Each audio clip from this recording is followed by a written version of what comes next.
Tim Gieseke is a multi-generational farmer. He began to experiment in sustainable regenerative landscapes, which took him straight into exploring governance, ecological economies, and the reality of what happens when you're working with regenerative agriculture. Many people take food for granted and actually are quite disconnected from the land itself and what's involved in producing the food that we buy from grocery stores every day. On this episode, we're going to learn a lot from what it looks like literally on the ground, in the soil, from Tim's point of view as a farmer. We're also going to learn from the transition, the shifting of gears from one form of agriculture, meaning traditional practices, into more of a regenerative approach, and the experiment and mitigation of risk that goes with that. There's lots here for business to learn. Tim brings an experience as an experimental farmer in regenerative practices, a soil and water conservation, farm bill policy analyst. He has a master's degree in environmental studies, bringing a very broad, comprehensive, and effective approach to integrated resource management. You're listening to the Insights to Action Inspirational Insights podcast. My name is Dawna Jones, and I'm your host. Tim, how did you get started playing around with regenerative agriculture, and what have you learned from that experience? Yeah, thanks for having me. This is a great conversation, and it's quite open-ended as we figure this out. But I grew up on a Midwest dairy farm, and then escaped it as fast as I could when I got out of high school. But it always stuck with me. And when I came back to farming in 1996, I saw the world had changed. The landscape had changed quite a bit. I saw a lot of the things that I enjoyed as a youth around the landscape gone and converted to row crop agriculture. And just wondering how can these things come back? Farming is very competitive, and without an economic signal, not enough people are going to do it just for their sake of values. As farms got larger, even if you like to hunt and do those things, if you own 1,000 acres, you still only need maybe 5 acres of hunting ground. When you have 200 acres, 5 acres is a hunting ground. It's like, how do we bring these back? Well, that was part of it. How do these environmental values become incorporated into transactions? As I learned the basics of that, I got closer to regenerative agriculture. As I'm getting into regenerative agriculture relative to livestock and grass farming, if you want to call it that, but perennial vegetation, you start seeing how much value you can bring through an ecological system from both food, fiber, and feed, as well as clean water, clean air, carbon sequestration. Where is that balance that we have lost our way on agriculture? We lost it because we didn't value it. And so how does that value come back into regenerative agriculture to make it a viable occupation? Regenerative agriculture is a pretty high leverage focus for carbon emissions, for climate change. What have you learned about traditional thinking vis-a-vis the kind of thinking you need to bring to a regenerative approach to both agriculture and the economy? Yeah, you mentioned I had a career in soil and water conservation. I was the local entity of the USDA Natural Resource Conservation Service. The Field Office Tech Guide is a Bible of conservation. They did great work of soil conservation from the 30s to the 80s. They still do great work, but the context is bigger now. I think we're so used to mining the soil to a degree. We want to be good stewards, but we are essentially turning the soil and mining the carbon out of it. There's a limit to that. And I think we're starting to realize that limit. We're hoping we can slow it down with the traditional farming methods, and I think that's possible. But I think as we move into the future, we're really going to have to look at regenerative practices. 5 tons of soil loss is tolerable in the past. Well, maybe that's not tolerable. What becomes tolerable in a regenerative system versus a system that is more akin to the 50s and 60s and 70s of farming? 5 tons of soil loss, that's a huge number. And it's really hard to grok when you think about it. But if we look at drought, for example, which you're in the middle of, and there's a number of other places where drought is a factor, what's the difference in terms of the farm experience between the traditional approach to drought and what you're doing? What kinds of experiments you run on your property with your animals? I started farming in 1986, and the first thing I did was start planning for a drought. The drought is what scares me as a producer. It's no fun. So it's like, how do I bring carbon into the soil? How do I increase the water holding capacity? Interesting, in 96, we were in a wet cycle for quite a few years after that. And my father had farmed the land prior to me. and lived close, was still involved in it. I watch him because he wasn't akin to all the additional residue and the things that are harder to manage. But as we head through the kind of the wet years there, I didn't think the soil was going to be worked well enough. Old farmers know exactly when things are going to happen to their farm. If it rains an inch and it's a certain temperature, they know when the field will be ready to go. He's I didn't think it'd be ready yet. I start noticing that this added carbon is really both ends of the spectrum. It's water holding capacity. In a drought, it holds that little extra. In a wet year, it holds that extra too. So it keeps the air in the soil. It really became a positive on both ends of the spectrum of trying to manage tillable land. There's a shift in thinking that takes place, though, between what your father did as a farmer and what you're doing as a farmer. What does that look like when you and he talk? This is a big deal from generational changes, right? It's really hard for a son or a daughter to change the operation. Our operation has been in the family since the 1880s. My great-grandfathers. Our boys are the fifth generation. It's difficult to change your ways because you're almost telling them they're wrong, right? But I'm pretty independent-minded, and I have to do with economic reasons. And even between generations, if your father says it should be one way and you see the other because you think it's going to be better economically, you better stand your ground. I take the risk. I'm taking the financial risk. If it rains or if there's a drought, I'm taking the financial risk, and I want to prepare and mitigate that risk. So we wrestled through those changes, but since it was mainly my economic risk, I felt very comfortable with making those calls. Now, if he was covering, it, people bankroll different ways, then I think you have to listen to the CEO then. But I think that's the biggest thing, is bringing new ideas into an old operation and having those difficult family generational discussions about how to move the farm forward. So really what we're talking about is it's the difference between the way we think the way things are done. This is how things are done. We could hear that in any company today. This is how we've always done it. This is the way things are done. And then this different approach that you're bringing in, which in a drought condition means you've got grass, somebody else doesn't have grass. And the criticism is, for example, that your grass is too tall. Right.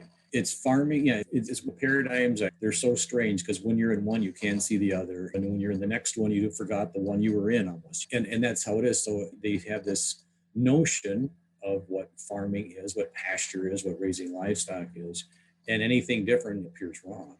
And part of it because it's uncertain. You don't know how to manage that way. If the grass is waist high and they've never seen grass that way high, except on a piece of property that has been neglected, that's wrong.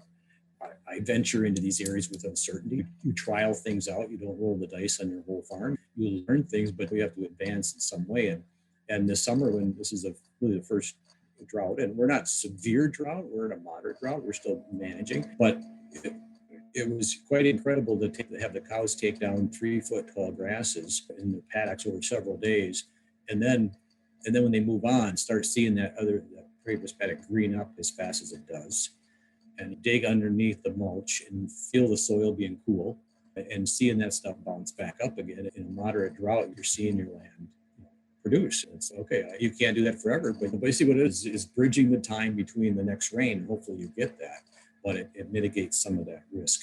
And I think that's the challenge. How do you know when you're mitigating doing it right? Because there's a little saying, a good rain makes even a bad farmer look good. You can also do the reverse. Good farming maybe make a farmer look good when you let the ecological systems take care. So it's tough. Every year is a new story, but there's some principles that you need to abide by, I think, ecological principles to really mitigate your risk. Okay, so two things have come up now. One is to talk about those ecological principles, but the other one is to talk about the practices. What are you doing that makes your grass grow in drought when somebody else's grass is not doing as well and they think you're wrong? What exactly are you doing that makes the difference? Sure. And I'm always careful not to get too confident because nature has a way of telling you that you're too confident. But the ecological principles, well, economic too. Diversity, right? No one ever tells you to put all your eggs in one basket. I searched around and got grasses, and I did pick it from a state south. I looked and I found the best, but if you want good hardy cattle, you buy cattle from a harsher environment. If you want grasses that are going to deal with the heat, you better go south to get them. There's some of that mentality, but mainly besides that point, I want a nice diverse mix. I wanted diverse grasses. I wanted diverse legumes interact and have some resiliency there. When the grasses do get 3 feet tall, if you have a monoculture, you don't have a very good stand. There isn't a whole lot of protein left in that, and there is a lot of rank grasses in there. I think that's what people see when they drive by. They see the tops of those mature grasses and think that I have a worthless pasture or worth less. What's really happening down there, there's multiple layers of different species that are coming through. That's the key. Diversity is a very basic principle in that. People say you're raising cows, they go, you're not really growing cows, you're growing grass. Because the grass, cows don't. But if you take that one step farther, I'm not really growing grass, I'm growing roots. My 3-foot grasses have 3-foot roots or longer. That is where your productivity comes from. Relative to rotational grazing principles, I have a tendency to let my grasses grow a little taller than what the book says, mainly because I know the roots are growing a little longer than that. So I'll give up a little bit on the top on some of the maybe quality growth, although like I say, the diverse mix makes up for that, and then really make sure I have a good root depth on my grasses. Interesting. Now, can you bridge us from there over to ecological economies? We have an economic system that actually doesn't value what you're doing. Talk about the insights that the ecology has taught you with respect to economics. I'm going to try not to get real deep in the background here, but I'm going to give it a shot to keep where it makes sense. I've been involved with ecological economics for 20, 30 years, or at least studying it, being around it, trying to figure out what it looks like. I've been involved with government programs work for some things, but we can't have a program to solve everything. So how do we weave economic and ecological systems together? Over time, I've watched a lot of these show up. And to get to the point, I realized I need to be able to account for my land management. The effort I'm working on right now is gridding the landscape up in squares. Each one becomes a unit of measurement. And with modern technology and GIS, you couldn't do this 10 years ago very well. Now you can.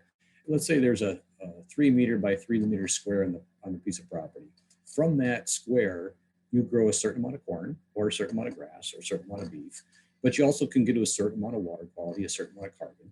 So it just really becomes the container, like a bushel. So, what is a bushel? A bushel is nothing until you put something in it, just a container.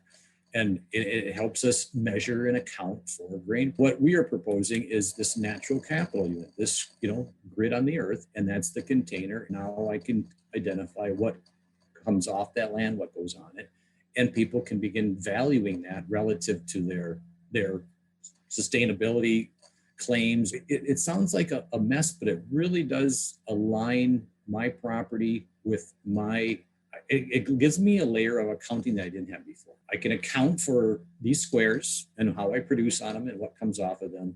And I really believe that is the basis of the future, because we need context to our environmental goals. And you don't really have context without a spatial context. Just because someone saved carbon, sure, that goes in the atmosphere, but really, ecologically speaking, what's the context of that value? You have to go back to the landscape, and you have to go back to the spot it was.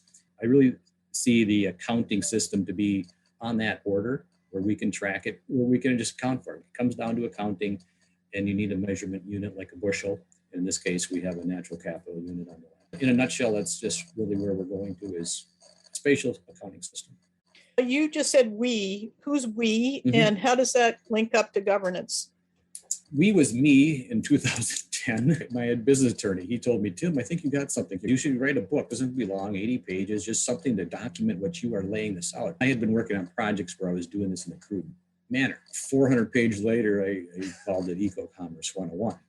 And I got good attention on it. There's people trying to explore it. Walmart just came out with their sustainability index, and this book was all about indices and spatial context. So that was all good. That was we, a very small group. In 2016, I wrote my next book on shared governance of sustainable working landscapes. So it was really, how does this natural capital unit, how does that enable governance to occur? How can I share in that wealth with corporations or insurers or utilities or whoever? They need a spatial context as well. So that's where the kind of shared governance piece came. There's a context to that. Then in 2019, I was invited out to Vermont to their Egg Summit. And this is where the we got a little bigger now, and presented this natural capital unit, this accounting system. There's farmers and legislators and academics and all sorts of people in the conference, about 200 people. We started growing a little bit. The farmers were the most interested in it. After that, I started getting a little more attention. So there's about 12 of us now, a network of people actually around Sweden and Africa, United States and Japan, and that have accepted a natural capital unit as an accounting system and building the technological infrastructure on that. And I am not one to build that technological infrastructure, but that is the we. It's an informal group of us moving together, but we've been together since February of this year and making nice progress. We're getting on the same page on this. Wow, that's a phenomenal evolution. Just how it's expanded. A couple of things I want to explore with you. One of them is the link between what you're learning from this from an agricultural and ecological principles point of view and how that would expand to global governance. Is there anything that we can learn from that kind of a leap? Yeah, so are you familiar with ESG, environment, social, and governance? It's the acronym that corporations have embraced over the years of how to address our global issue. What are the environmental outcomes that the corporation or any entity really deals with? What are the social values they bring to that? And then what's their governance structure? In hindsight, I really think I addressed ESG in that order in my 3 books. And so the environment was Eco-Commerce 101. The social aspect was a transaction platform where people could share and gain value, where I can, as a producer, get a slice of the value for me doing the ecological right thing. The governance piece is now I govern my landscape, but others have great influence on what I do. During this last year, as we started establishing this natural capital unit, and this is my latest thinking on here, but I'm very comfortable with it. We're not going to be able to deliver ESG individually as we are trying. We're not going to be able to have an environmental package, a social package, and a governance package. I do believe that from this global ecological issue, natural capital units allow us to have shared governance where partnership, equity, accountability, and ownership occur. You get the ESG in that one package. So I think that is the paradigm where if you're not in it, it seems bizarre. What we're seeing now is we package the environmental goods, we figure out how to share that socially somehow, and then governance is, we have this board and we're going to be inclusive. From a shared governance perspective, the landowner really is the governor of the landscape with great influence from others outside. And I think that's where we're trying to shift this, is provide the landowner with more recognition that they are the governor of the landscape, and then how do the others participate in it? The shift is big. It's a big one. Yes. Intellectually, psychologically, emotionally. There's a whole lot of dimensions to it. I remember when we had our first conversation, one of the intriguing things was around the perception of what you're doing as being hard work versus what everyone is used to doing. Can we revisit that story, just what's involved in your day-to-day around implementing this kind of practice vis-a-vis what people assume? Because I think there's a lot of insight to be gained from what you've observed that directly informs what's going on in both business governance, but also broader governance structures. People don't recognize the ecological work that's done by nature. They don't see it, so someone must have to do it. The person said that seems like a lot of hard work. I said, if things all go well, every 3 days we walk down and open a gate. I don't even walk. I have one of those side-by-sides that we jump in usually and drive out there and open the gate up. Nothing's that easy, but that's the foundation of it. There's always things in between, but that's generally the model of operation. Now, the other model is cut and bale and haul hay and store it and feed it and haul the manure away. And that's the other model, which is a tremendous amount of investment in work. But people normalize their work and they normalize what they do as normal, and therefore they accept it. The rule of thumb is you should be able to set up a grazing operation so a 12-year-old could do it. Start from there, because that makes your life easier. You will do harder things than that, but maybe to shift into this whole eco-commerce model, I think people think it's a lot of hard work too. Why are you going through all the extent to develop a natural capital unit and all this? And the government has programs already, so why don't you just do those? I do kind of from philosophy. I don't mind working hard to set something up. So to walk out there and open the gate up every 3 days takes a lot of work to set that up. Put your fences up, you need to know all these things, you got to plant, you got to do. I'm more the person that I don't mind working hard up front and then let the ecology work after that. Maybe that's my philosophy with this natural capital unit. There's a lot of work up front, but once it's done, we should be able to exchange values fairly easy on a computer screen for what we can automate and things like that. And maybe that's the whole philosophy: work hard up front and let things unfold as a more natural manner. I think what you've said is interesting. For anybody who's not familiar with farm operations, opening the gate simply means you're letting your cows move from one pasture to another on a rotational basis so that one particular area doesn't get drilled down to the ground. The other thing that you and I talked about originally was that in a drought condition, you put cows in on tall grass and the grass gets trampled over, which holds the moisture in. There's a phenomenal dynamic that natural ecology looks after, that our temptation to try and manipulate and control landscapes has really led to them being unsustainable. And therein lies the opportunity. When you look ahead and you look at the farming community and the mindsets that are there, we've got 7-point-something billion people to feed on the planet. Yes, we have plant-based foods coming forward, but we also still have a strong need to basically restore and regenerate dead soil. A lot of nations have dead soil. Tell us more about what you're learning now that applies to that regeneration process. I think the challenge or the difficulty in seeing an operation that doesn't look like the others is we're so ingrained that efficiency is king. Efficiency, and king is probably the right term, is the paternal approach to managing everything. We think efficiency is the best. Well, the trade-off of efficiency is resiliency. If my grasses grow a little taller and they're not the same kind and I don't cut them, maybe I'm giving up a little bit in productivity.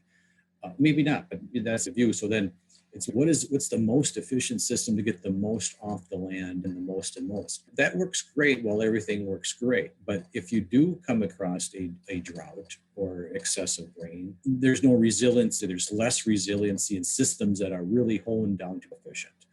I think that's probably the hardest thing. The culture I grew up in, it's determined to extract all the value from everything, that if you give a little away, you're not doing it right. Part of that is in the agriculture community of the United States, there's a huge tendency for the government to bail out farmers when things go bad.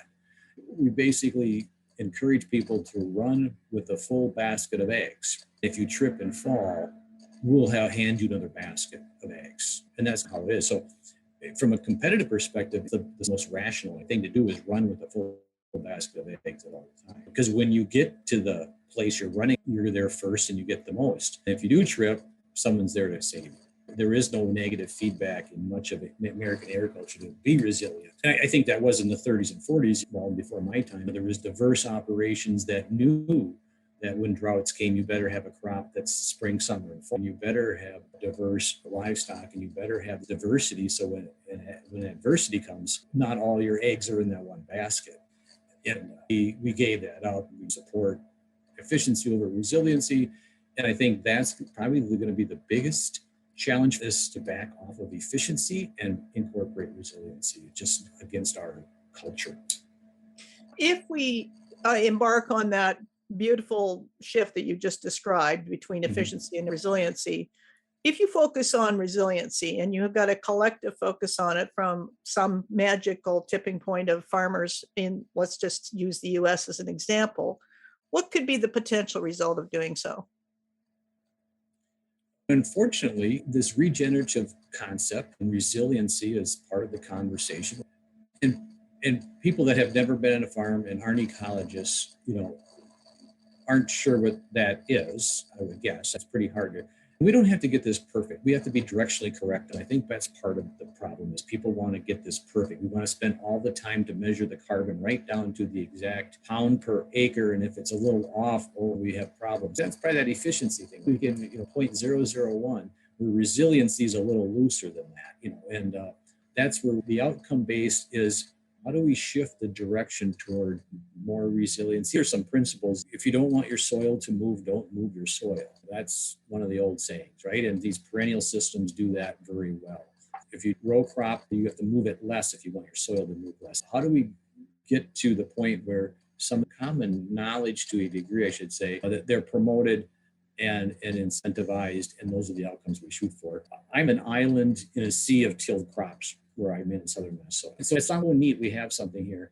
The challenge I put before me is how do I make this system more economically profitable than the neighbors? Because until that happens, I'll just remain as an island. The outcome is if we start valuing these unvalued ecological benefits, you're going to see that landscape shift because people want to do the right thing. There's a lot of people I think that would like to farm like I do. It's a nice way to farm, but you need to know how to do it just like anything else. You need to put up against the social pressures of others not doing it, but then you need to have a good profit story in front of it. I don't think we'll get there without valuing the carbon, water, and biodiversity things that we are producing here.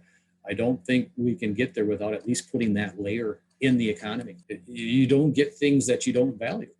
People don't get up in the morning and think they're going to make money by doing these things because they won't. You get the stuff you make money on, and somehow that we have to incorporate that into these transactions. First, you need an accounting system to do that. And once you have that, then people can start playing around with value and recognizing this. The accounting system then you described is basically a vehicle for accomplishing something more global. Yes, because right now it's like spaghetti on the wall. We have all sorts of programs, all sorts of people, and some of it's going to stick, and we will get some carbon sequestration, we'll get some biodiversity. But at the end of 20 years, you say, what happened? And you'll look at the wall and you'll say, well, that all stuck. Where really what you need to do is after 20 years, you're going to say, you know what, we are shifting the planet to sequestering this much carbon, this much is being emitted. It's as crazy as it is. We need a planetary accounting system for ecology. And we live in an era right now where that is now possible. So let's step up and put this together. What's interesting is we have 10 pilots around the world that are eager to be on that grid and start sharing what they do and start populating that grid. It's amazing. Before this, I had a hard time convincing very many people. After the start of this year, I bring the natural capital unit up to people and they nod their head and say, can I be involved? And I'm almost like, yes, but not yet. In September, we'll have something closer. Since I wrote the first book 11 years ago, most interest has occurred in the last 6 months in the first 10 years. April of 2019 is where I saw the uptick, and then this year is another uptick. It's promising. I'm patient. I'm not surprised if it doesn't go soon, but the trend is there. I have to be patient because what else are you going to do? And you're a farmer, so you're used to being patient. Exactly. So our boys do some small square baling. And I said, so here it is. We'll bale this up and you might get paid for it next winter when it gets sold. There is no instant gratification. Plant, you harvest, you store. It's part of my mind frame from a small kid, I guess. What can business decision makers learn from what you've learned from the ecology? I think what we're going to do is give them an opportunity to provide more context into what they see as sustainable. I'm sure they're inundated with a lot of these different programs and all that. What I think they can learn is that they can sit back a little bit and view the bigger picture. Where on the world do you want to do good work? And what kind of good work do you want to do in that spot you just picked out? And let them say, oh boy, Toledo drinking water has been catastrophes over the years. We would like to look at that part of the world. And then what do you want to do? Water quality, of course. We can give them context of where their values could do the most. That's really not available right now. It's just kind of like start sequestering and start buying credits. So let's calm down the conversation a little bit. Let's have a reasonable conversation about where you value and what you value, and let's find a spot for that. Brilliant. I love that. The other thing that I think you're touching upon is that in traditional business thinking, we've got little silos of activity. But in farming, it's all one integrated, it's not siloed. It can't be siloed. Yeah, the tapestry of the landscape is there. It's in many different shapes and forms and all these things. I struggle with the idea of gridding it out. It doesn't sound very natural. It sounds very economical and very, whatever, all these things. But then I realized when the Europeans settled America, they felt they needed a unit of measurement for land to own, and they did the township and range and that grid. Lots of good and lots of bad happened from those moments on. But it really came to my conclusion is that if we want a coherent way to value what comes off the land, we need another grid. That's what this is. It's the evolution of land valuation. The township and range gave us one, and hopefully this grid gives us the next one, which is these ecological qualities that we've been fortunate enough to ignore since really the beginning of humankind, because it's regenerative and it has provided us with plenty. And now this 7 billion people, the way we consume and the way we treat the ecological systems, it's degrading. We're noticing that. So it's like, how do we shift that to a way that we can account for it? And it's a natural progression. It's just a big new concept that people are grappling with. There'll probably be some grappling with that for a bit to come. What has your dad learned from you from all of this? Well, he learned that I am a good farmer. The fact that I went no-till for a few years, unheard of at the time in the late 90s, early 2000s around here. I went to conservation tillage where you have a lot of residue from the previous crops. And he learned that you can farm that way and be successful. Now you drive across the landscape and there's not no-till here, but there's a lot of conservation tillage. It's funny. It's hard to be a pioneer from a social perspective because people think you're an idiot when you do it. And when they adopt it, years later, they really don't give you the credit for it because they don't really remember all of that. Ideas come to people. So I realized that it is really socially thankless to be a pioneer because you really get the raw end of both sides. That is so true.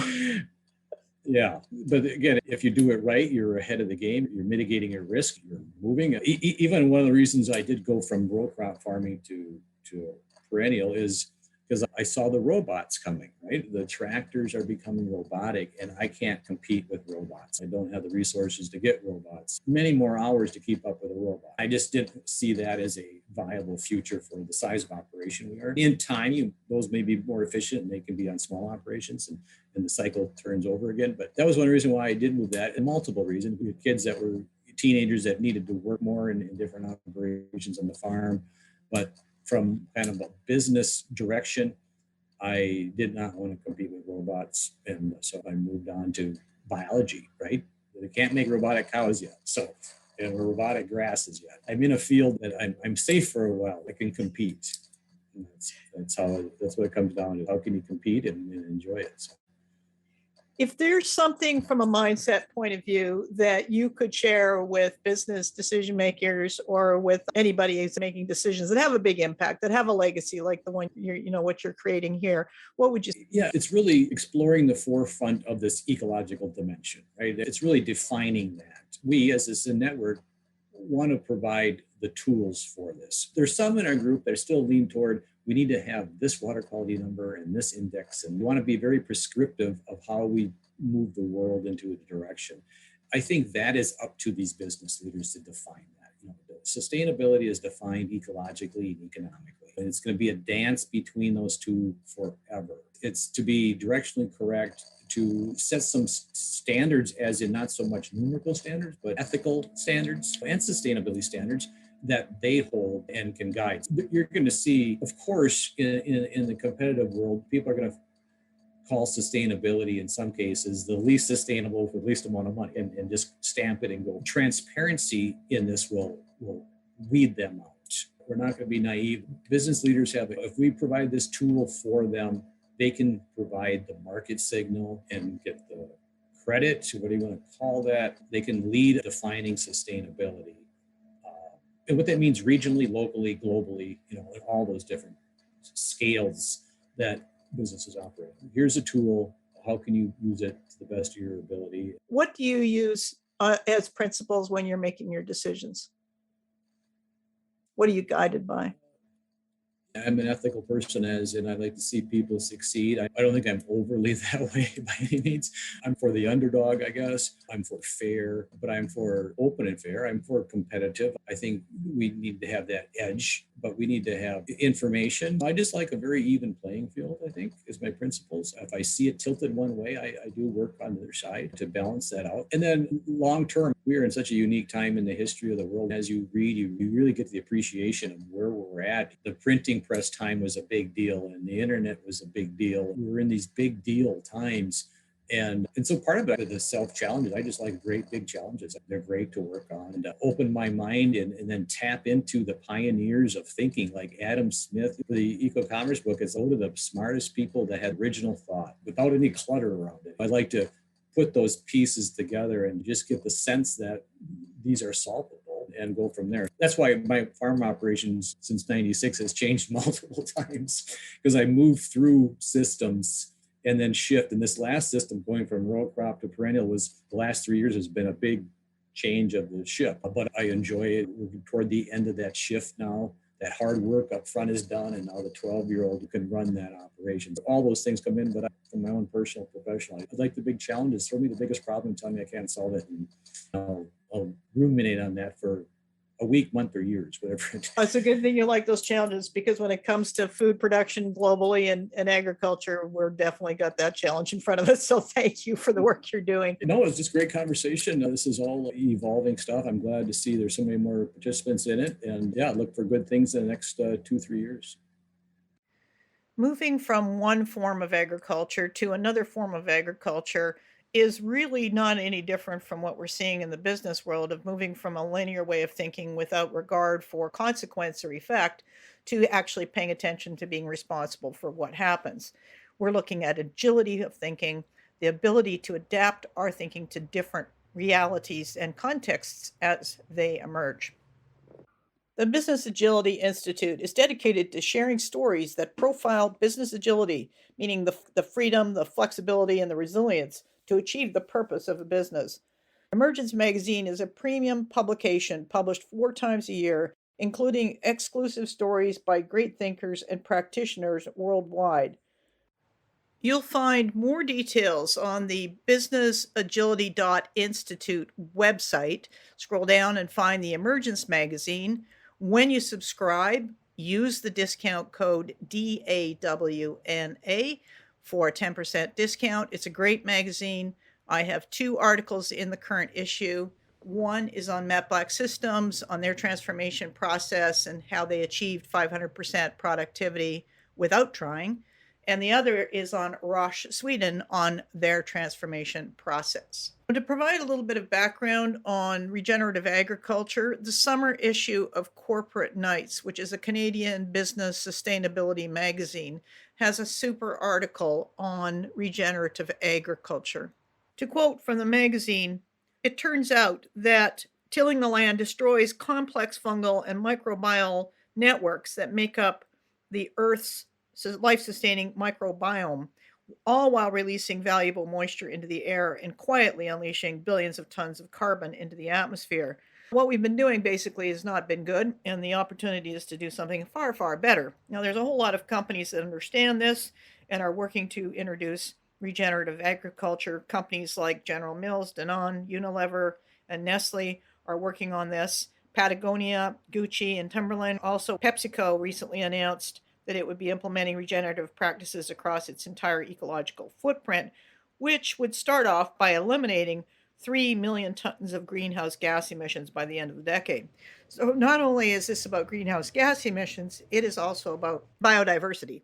My name is Dawna Jones, and I am dedicated to connecting decisions, business decisions in particular, to regenerating the life force vitality of all systems, ecological, social, economical, because it's all entangled. Some of the principles of nature apply not only to teams, high performance teams like diversity, to also the vitality of life itself through biodiversity. I'm also committed to using the principles that the planet's been using for 4.5 billion years to manage companies. We have companies in the world who've been using these principles and are highly successful, highly resilient, and highly responsible and ethical. There's a lot of lessons that can be drawn from the conversation we had today. In addition to that, we have some big global issues, and thinking differently is the only way to really challenge them. My work involves consulting for companies to adapt the decision making to fit these complex and contextual realities that challenge decision makers to adapt their thinking, up-level their skill set, and be able to see differently and think differently depending on the context that you're in. The pandemic was certainly a great test for that capability. The goal is to level up thinking so decision makers can see from multiple points of view and therefore make much better decisions with more of a positive impact on people, planet, and the health and vitality of all life support systems. Thank you very much for joining me. If you like this program, please share it. There's more to come.